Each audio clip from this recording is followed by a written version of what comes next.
Next scene! Mom, where's she gonna stay? Axel said to his mother, not wanting Xanna to live with him in a place where his family would be too. The guest room, of course! His mother replied to him with a smile as she gently hung off his father. Damn, forgot about that room. I don't know why, but I feel like a rag doll, Xanna thought as she watched the others chat over where she would stay when she still hadn't even agreed upon living with them. Though that was a yes, but still, the point remained. Probably because they keep talking about you getting married with their bastard of a son and living with them. Or you're just weird, Izzy pitched in, shrugging sarcastically at the last bit. You never stay unconscious for long, do you? Unfortunately, no. I would think that you'd have learned that by now since I've been in your mind your whole life, but then I remind myself that you're an idiot. And I remind myself of the raptors and bats, Xanna said irritably in her voice. Izzy rolled her eyes at the attempted threat. That doesn't bother me anymore. I figured as much. But this will! What? The poor voice was interrupted with images of the orc's parents playing tonsil hockey.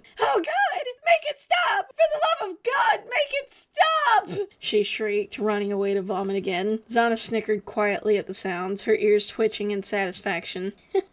Once done with torturing her voice, Xanna finished her breakfast with her orc friend. Then they both headed for the upstairs to change back into their armor. Oh, can't you stay for just one night, Aki? The boy's mother asked, causing the boy to halt in his walking, lower his head, blush, and give a low growl.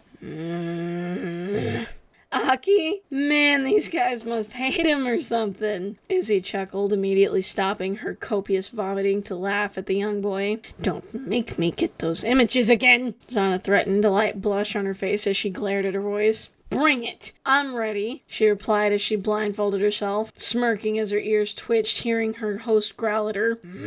The girl pondered, then set the blindfold on fire. Holy shit! Her voice screamed and ran around humorously. All Xanna could do was laugh at her. Sweet music. Mom, do you have to call me that in front of my friend? Xanna heard the orc say to his mother, the blush on his face a bit bigger. She just smiled, waved a passive hand, and hissed at him.